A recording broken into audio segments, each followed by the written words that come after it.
वो तुम्हारी नहीं है, वो उधार है, वो थोपी गई है। वो उन सभी की गूंज का एक संग्रह है जिन्होंने कभी तुमसे कहा है कि क्या करना है, क्या सोचना है, क्या बोलना है। तुम्हारे माता पिता, तुम्हारे शिक्षक, तुम्हारे पुजारी, तुम्हारे नेता, तुम्हारा समाज, उन सभी ने अपनी अपनी आवाजें तुम में भर दी हैं और तुमने उन्हें अपनी ही मान लिया है। तुमने कभी प्रश्न नहीं किया, कभी विद्रोह नहीं किया। तुमने बस एक स्पंज की तरह सोख लिया। और अब तुम सोचते हो कि यह कोलाहल, यह बाजार तुम्हारी आवाज है, परंतु वो नहीं है। वो एक भीड़ है, शोरगुल का एक बाजार है, और उस बाजार में तुम्हारे अपने अस्तित्व की वो शांत सूक्ष्म आवाज पूरी तरह से डूब चुकी है। और इसीलिए जब तुम बोलते हो तो क्या बोलता है? तुम नहीं, बल्कि वे सभी आवाजें जो तुम पर थोपी गई हैं। तुम्हारा पिता तुम्हारे माध्यम से बोलता है, तुम्हारी माता बोलती है, तुम्हारा शिक्षक बोलता है, पुजारी बोलता है, नेता बोलता है, समाज बोलता है। तुम मात्र एक माध्यम हो, एक टेलीफोन एक्सचेंज हो जिससे ये सभी आवाजें गुजरती हैं। और इसीलिए तुम्हारी आवाज में कोई शक्ति नहीं है, क्योंकि वो तुम्हारी आवाज ही नहीं है। शक्ति केवल प्रामाणिकता से आती है। शक्ति केवल उसी से आती है जो तुम्हारे अपने अस्तित्व में जड़ित हो। एक उधार की आवाज में कोई शक्ति नहीं होती। एक उधार की आवाज उधार के वस्त्र की तरह है, वो फिट नहीं बैठती, वो अपनी नहीं है और हर कोई देख सकता है कि वो तुम्हारी नहीं है। जिस व्यक्ति ने तुम्हें वो आवाज दी वो तुम्हारा शत्रु नहीं था, उसके इरादे बुरे नहीं थे। तुम्हारे माता पिता ने तुमसे प्यार किया, तुम्हारे शिक्षकों का भला मतलब था, तुम्हारा समाज चाहता था कि तुम सभ्य बनो। लेकिन प्रश्न इरादों का नहीं है। प्रश्न यह है कि उसने तुम पर कुछ ऐसा थोपा जो तुम्हारे आंतरिक स्रोत से नहीं आ रहा है, और जो कुछ भी बाहर से आता है वो तुम्हें एक मानसिक गुलाम बना देता है। प्रश्न यह नहीं है कि वे अच्छा चाहते थे या बुरा, प्रश्न यह है कि क्या वो तुम्हारा है। एकमात्र सार्थक विचार वही है जो तुम्हारे भीतर उठता है, तुम्हारे भीतर बढ़ता है, तुम्हारे भीतर खिलता है। चाहे वे थोपे गए विचार कितने भी मूल्यवान क्यों ना हो, वे बेकार हैं क्योंकि वे तुम्हारे नहीं हैं। और फिर तुम आश्चर्य करते हो कि तुम्हारी आवाज में शक्ति क्यों नहीं है। बेशक उसमें शक्ति नहीं है, वो एक मृत आवाज है। वो एक ऐसी आवाज है जो तुम्हें दी गई है, न कि वो जो तुमसे विकसित हुई है। वो एक ऐसी आवाज है जो प्रत्यारोपित की गई है, न कि वो जो तुम्हारी अपनी मिट्टी से अंकुरित हुई है। वो एक ऐसी आवाज है जिसे प्रोग्राम किया गया है, न कि वो जो तुम्हारी अपनी चेतना से खिली है। ऐसी आवाज में शक्ति कैसे हो सकती है?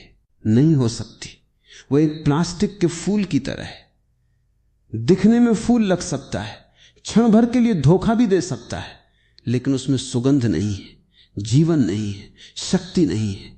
असली फूल में सुगंध होती है क्योंकि वो धरती से उगा है, क्योंकि उसकी जड़ें हैं, क्योंकि वो जीवित है। तुम्हारी आवाज में सुगंध नहीं है क्योंकि उसकी कोई जड़ नहीं है, वो अपने स्रोत से कट गई है। और वो स्रोत क्या है? वो स्रोत मौन है। वो स्रोत तुम्हारा अपना अस्तित्व है। वो स्रोत वो है जो शब्दों से पहले है, विचारों से पहले है, उन सभी आवाजों से पहले है जो तुम पर थोपी गई हैं। आंतरिक आवाज कोई आवाज नहीं है, वो मौन है। वो कुछ कहती नहीं, वो कुछ दिखाती है लेकिन कहती नहीं। वो संकेत देती है लेकिन बोलती नहीं। आंतरिक आवाज कोई आवाज नहीं है। अगर तुम्हें हमेशा एक निश्चित आवाज सुनाई देती है तो वो आंतरिक नहीं है। आंतरिक आवाज एक गलत नाम है, ये सही शब्द नहीं है। केवल मौन ही आंतरिक है।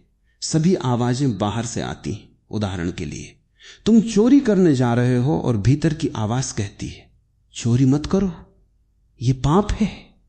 ये भीतर की आवाज नहीं है, ये सिर्फ तुम्हारी कंडीशनिंग है। तुम्हें सिखाया गया है कि चोरी मत करो। ये समाज है जो तुम्हारे माध्यम से बोलता है। ये भीतर से आती हुई प्रतीत होती है, लेकिन वो नहीं है। वो केवल तुम्हारा सामाजिक विवेक है। समाज को तुम में एक आंतरिक व्यवस्था बनानी पड़ती है, क्योंकि बाहरी व्यवस्था पर्याप्त नहीं है। पुलिस है लेकिन वो पर्याप्त नहीं है। पुलिस को धोखा दिया जा सकता है। अदालतें हैं लेकिन वे पर्याप्त नहीं, क्योंकि तुम उनसे अधिक चालाक हो सकते हो। बाहरी व्यवस्था पर्याप्त नहीं है, इसलिए एक आंतरिक व्यवस्था की आवश्यकता है। इसलिए समाज तुम्हें सिखाता है कि चोरी करना बुरा है, ये अच्छा है, वो बुरा है, वो लगातार सिखाता रहता है, बार बार दोहराता रहता है, वो तुम्हारे अस्तित्व में प्रवेश कर जाता है, वो तुम्हारे भीतर की दुनिया का हिस्सा बन जाता है। और इस प्रकार जब तुम चोरी करने वाले होते हो तो अचानक कोई भीतर से कहता है नहीं, और तुम सोचते हो कि भीतर की आवाज या ईश्वर बोल रहा है। नहीं, बिल्कुल नहीं, ये समाज है जो तुम्हारे माध्यम से बोल रहा है। इस प्रकार देखो कि तुम्हें कितनी गहराई से धोखा दिया गया है। जिस आवाज को तुम अपना विवेक समझते हो, जिस आवाज को तुम अपना आंतरिक मार्गदर्शन समझते हो, जिस आवाज को तुम ईश्वर की वाणी समझते हो, वो केवल समाज है, वो केवल कंडीशनिंग है, वो केवल तुम्हारे माता पिता, तुम्हारे शिक्षकों और तुम्हारे पुजारियों की आवाजें हैं जो आंतरिक हो गई हैं, जो तुम्हारी अपनी होने का दिखावा कर रही हैं। ये झूठी आंतरिक आवाज सच्ची आवाज को कुचल देती है। तुम्हारी वास्तविक आंतरिक आवाज को कुचलना पड़ता है, नष्ट करना पड़ता है, पूरी तरह से नष्ट करना पड़ता है। कम से कम इतना विकृत करना पड़ता है कि यदि तुम उसे सुनो भी तो समझ न सको। और वे सफल हो गए। जब तक तुम उनके खिलाफ कठोर संघर्ष नहीं करते तब तक सफल होने की कोई संभावना नहीं है। उनका शोषण इतना पुराना है, उनका दमन इतना प्राचीन है, उनकी चालें इतनी चालाक हैं और उनके हाथों में असीम शक्ति है, और तुम एक व्यक्ति के रूप में उनके मुकाबले क्या हो। लेकिन यदि तुम अपने भीतर प्रवेश करो, यदि तुम अपने दिल की सुनो, तो तुम ऐसी शक्ति प्राप्त करोगे कि पृथ्वी पर कोई भी शक्ति तुम्हें फिर कभी गुलाम नहीं बना सकेगी। ये वो शक्ति है जिसके बारे में मैं बात कर रहा हूं। दूसरों पर हावी होने की शक्ति नहीं, अपनी इच्छा थोपने की शक्ति नहीं, लोगों को अपनी बात सुनवाने की शक्ति नहीं। वो शक्ति नहीं है, वो तो सिर्फ हिंसा है, वो तो सिर्फ अहंकार का खेल है। असली शक्ति तो तब आती है जब तुम अपनी सारी उधार की आवाजें उतार फेंको, जब तुम उस भीड़ को हटा दो जो तुम्हारे भीतर बैठी है, जब तुम पूरी तरह से खाली हो जाते हो, पूरी तरह से मौन हो जाते हो। उस मौन में, उस शून्यता में तुम्हारी अपनी आवाज पहली बार सुनाई देती है। और वो आवाज कोई शब्द नहीं है, वो कोई वाक्य नहीं है, वो कोई उपदेश नहीं है, वो सिर्फ एक स्पंदन है, एक ऊर्जा है, एक अस्तित्वगत अनुभूति है। जब तुम उस स्रोत से बोलते हो तो तुम्हारे शब्दों को सुनने की आवश्यकता नहीं रह जाती, वे अपने आप सुनाई देते हैं। उनमें कोई प्रयास नहीं होता, कोई तनाव नहीं होता, कोई आग्रह नहीं होता कि लोग सुने। फिर भी लोग सुनने को मजबूर हो जाते हैं। उनमें शक्ति इसलिए नहीं है कि तुमने उसे बलपूर्वक भरा है, बल्कि इसलिए है क्योंकि वो स्वयं सत्य है। सत्य में स्वयं ही शक्ति होती है। असत्य को कितना भी जोर से चिल्लाओ वो शक्तिहीन ही रहेगा, और सत्य को फुसफुसाओ वो हृदय के हृदय तक पहुंच जाता है। इसलिए अपनी आवाज में शक्ति लाने की चिंता मत करो, बल्कि अपने भीतर मौजूद उन सभी आवाजों को हटाने की चिंता करो जो तुम्हारी नहीं है। अपने पिता को हटाओ, अपनी माता को हटाओ, अपने शिक्षकों को हटाओ, अपने पुजारियों को हटाओ, अपने नेताओं को हटाओ। उन सभी को बाहर निकाल फेंको। जितना तुम खाली हो जाओगे उतना ही तुम भर जाओगे उस खालीपन में, उस मौन में। एक दिन अचानक तुम महसूस करोगे कि तुम्हारे भीतर से कुछ फूट रहा है। वो कोई आवाज नहीं है जो बोल रही है, वो स्वयं अस्तित्व है जो बोल रहा है। वो ब्रह्मांड है जो तुम्हारे माध्यम से अपनी बात कह रहा है। और जब ब्रह्मांड बोलता है तो उसमें शक्ति होती है, अपार शक्ति होती है, अनंत शक्ति होती है। उसके सामने पर्वत भी हिल सकते हैं, क्योंकि वो शक्ति जड़ों से आती है, वो शक्ति स्रोत से आती है, वो शक्ति मौन से आती है। याद रखो, जब तक तुम्हें लगता है कि तुम्हें कुछ कहना है, कुछ साबित करना है, कुछ सिद्ध करना है, तब तक तुम्हारी आवाज में शक्ति नहीं आ सकती, क्योंकि वो अहंकार की आवाज है। और अहंकार स्वयं ही दुर्बलता है। अहंकार के पास अपनी कोई शक्ति नहीं होती। वो दूसरों की मान्यता पर टिका होता है, वो दूसरों की प्रतिक्रिया पर निर्भर होता है। यदि कोई उसकी बात न माने तो वो टूट जाता है, यदि कोई उसकी प्रशंसा न करे तो वो मुरझा जाता है। असली शक्ति तो तब है जब तुम किसी के मानने न मानने की परवाह नहीं करते, जब तुम्हारे भीतर इतना आत्मविश्वास है कि वो दूसरों की राय पर निर्भर नहीं है। वो आत्मविश्वास आवाज से नहीं आता, वो आत्मज्ञान से आता है, वो अपने स्वयं के अस्तित्व के अनुभव से आता है। और उस अनुभव के लिए किसी शब्द की आवश्यकता नहीं होती। उस अनुभव के लिए तुम्हें गहरे मौन में उतरना पड़ता है। मौन की ये यात्रा ही सबसे कठिन यात्रा है, क्योंकि इसमें तुम्हें स्वयं को खोना पड़ता है। वो स्वयं जो समाज ने बनाया है, वो स्वयं जो दूसरों ने गढ़ा है, वो स्वयं जो तुम्हारा नाम, तुम्हारा रूप, तुम्हारा पद, तुम्हारी प्रतिष्ठा है, ये सब एक माया है, ये सब एक मानसिक निर्माण है। इस सब को तुम्हें त्यागना होगा। जब ये सब त्याग हो जाता है तो जो बचता है वही तुम हो, वही तुम्हारी सच्ची आवाज है। और वो आवाज बोलती नहीं, वो सुनाई देती है, वो कहती नहीं, वो दिखाती है, वो आदेश नहीं देती, वो प्रेरित करती है, वो हुक्म नहीं चलाती, वो आकर्षित करती है। यही वो शक्ति है जिसके बारे में तुम पूछ रहे हो। और ये शक्ति अर्जित नहीं की जा सकती, ये तो केवल खोजी जा सकती है। और उसे खोजने के लिए बाहर मत जाओ, भीतर जाओ, सारी दिशाओं को भूल जाओ, सिवाय एक दिशा के, अंदर की दिशा, वहां जाओ। और जितना गहराई में जाओगे उतना ही अधिक शक्ति महसूस होगी। जब तुम अपने केंद्र पर पहुंचोगे तो वहां एक ऐसा बवंडर होगा जो सारी दुनिया को बदल सकता है। लेकिन तब तुम्हें उसे बदलने का कोई इरादा नहीं होगा, क्योंकि जो शक्ति सच्ची है वो कभी दूसरे को बदलने की कोशिश नहीं करती, वो तो केवल स्वयं को व्यक्त करती है। और उस अभिव्यक्ति में ही पूरा ब्रह्मांड बदल जाता है। इसलिए आवाज की शक्ति की चिंता छोड़ो और आवाज के स्रोत की खोज करो। अपनी वाणी को मत संवारो, अपने मौन को संवारो, क्योंकि जब मौन परिपक्व होता है तो वही वाणी बन जाता है। जब शून्यता घनी हो जाती तो वही शब्द बन जाती है। और वो शब्द कोई साधारण शब्द नहीं होता, वो लोगो होता है, वो ईश्वरीय शब्द होता है, वो बीज होता है। और जब वो बीज किसी के हृदय में गिरता है तो वहां एक नया जीवन अंकुरित होता है। उस शब्द में न केवल शक्ति है, वो स्वयं शक्ति है। तो फिर से पूछता हूं, क्या तुम अपनी उधार की आवाजों को त्यागने को तैयार हो? क्या तुम उस भीड़ को हटाने को तैयार हो जो तुम्हारे भीतर बैठी है और तुम्हें तुम्हारा होने ही नहीं देती? क्या तुम उस मौन का सामना करने को तैयार हो जो इतना गहरा है कि उसमें तुम्हारा अहंकार मर जाएगा? यदि हां, तो फिर किसी शक्ति की आवश्यकता नहीं है। तुम स्वयं शक्ति हो। तुम्हारा प्रत्येक शब्द एक मंत्र होगा, तुम्हारा प्रत्येक कार्य एक चमत्कार होगा, तुम्हारी उपस्थिति ही एक आशीर्वाद होगी। और वही आवाज है जिसमें शक्ति है, वही आवाज है जो जीवन बदल देती है, वही आवाज है जो अंधकार को प्रकाश में बदल देती है। लेकिन ये तुम्हारे प्रयास से नहीं होगा, ये तो तुम्हारे समर्पण से होगा, ये तो तुम्हारी मृत्यु से होगा, उस मृत अहंकार की मृत्यु से। और उस मृत्यु के बाद ही पुनर्जन्म होता है। और उस पुनर्जन्म में तुम शक्तिहीन नहीं होते, तुम सर्वशक्तिमान होते हो, क्योंकि अब तुम अलग नहीं हो, अब तुम समस्त अस्तित्व के साथ एक हो गए हो। और जब अस्तित्व बोलता है तो उसकी आवाज वज्र होती है, जब अस्तित्व बोलता है तो उसकी आवाज ही सृष्टि है, और जब अस्तित्व बोलता है तो उसकी आवाज ही प्रलय है। इसलिए अपनी छोटी सी आवाज को मत देखो, उस महावाणी को देखो जो तुम्हारे हृदय में छिपी है।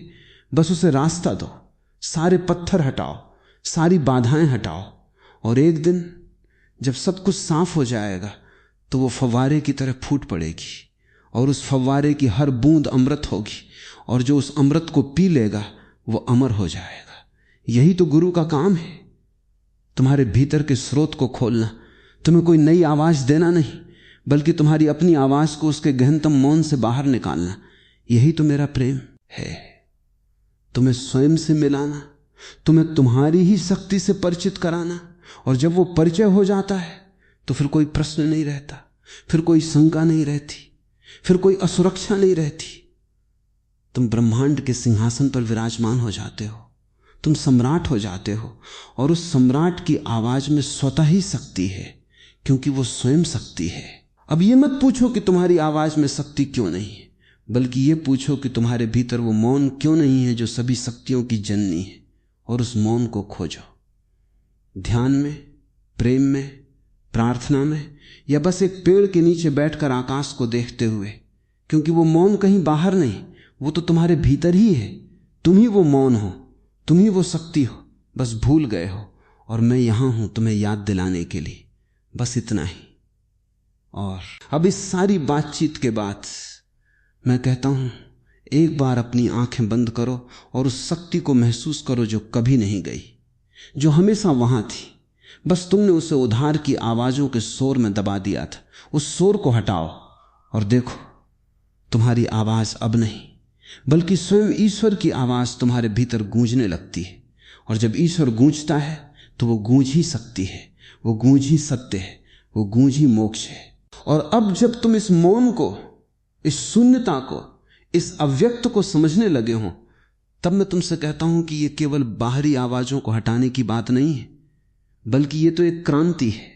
यह तो तुम्हारे होने के पूरे ढांचे को ढा देने की बात है, क्योंकि ये आवाजें सिर्फ सुनी हुई नहीं है, ये तो तुम्हारे रक्त में, तुम्हारी हड्डियों में, तुम्हारी कोशिकाओं में रच बस गई हैं। ये तुम्हारी पहचान बन गई हैं। तुम्हें इनसे इतना प्रेम हो गया है, इन पर इतना गर्व हो गया है कि इन्हें हटाना तुम्हें आत्महत्या जैसा लगता है, क्योंकि तुमने अपने मैं को ही इन्हीं आवाजों से निर्मित कर लिया है। तुम सोचते हो कि यदि मैंने अपने पिता की आवाज हटा दी तो मैं कौन रह जाऊंगा, यदि मैंने अपने गुरु की आवाज हटा दी तो मेरी दिशा क्या होगी, यदि मैंने समाज की आवाज हटा दी तो क्या मैं पागल नहीं हो जाऊंगा। यही भय तुम्हें कैद रखता है, यही भय तुम्हारी शक्ति का सबसे बड़ा शत्रु है, क्योंकि तुम अपनी निर्मित पहचान को छोड़ने को तैयार नहीं हो, जबकि सत्य यह है कि वो पहचान झूठी है, वो एक मुखौटा है, वो एक अभिनय है। और जो अभिनेता है वो तो उस मुखौटे के पीछे छिपा है, रो रहा है, तड़प रहा है, बोलना चाहता है, पर मुखौटा ही उसका मुंह बन गया है।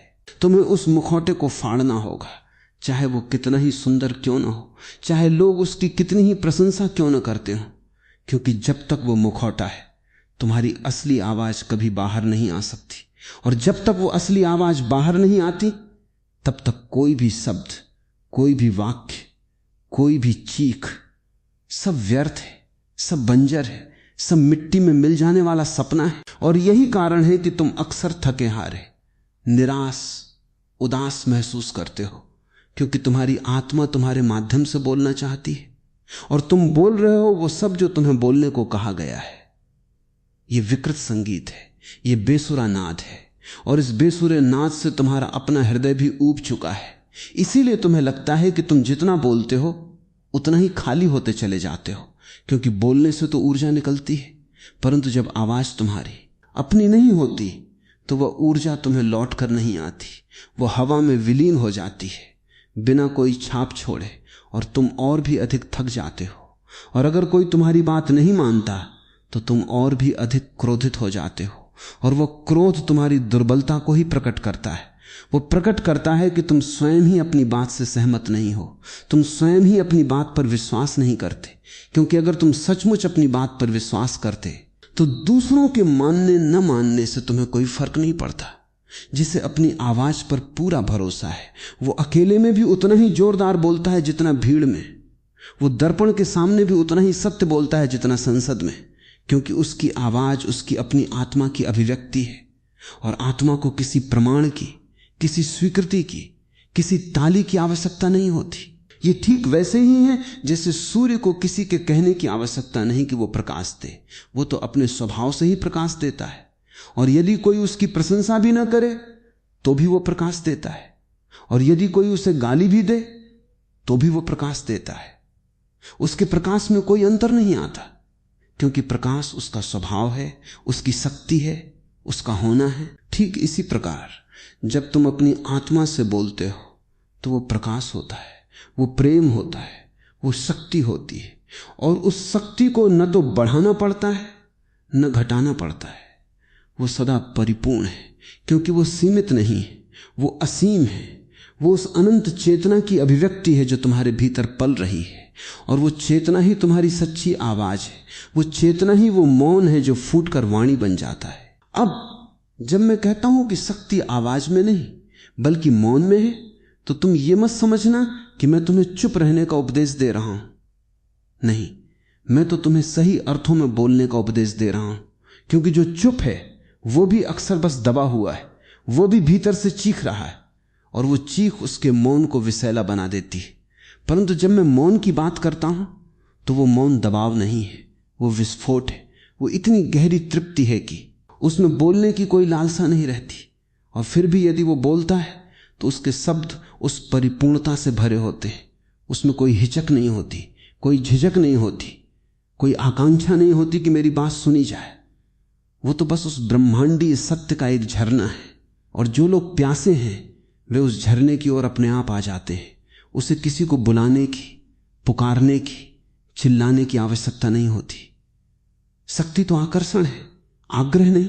शक्ति सौम्यता है, कठोरता नहीं। शक्ति विनम्रता है, अहंकार नहीं।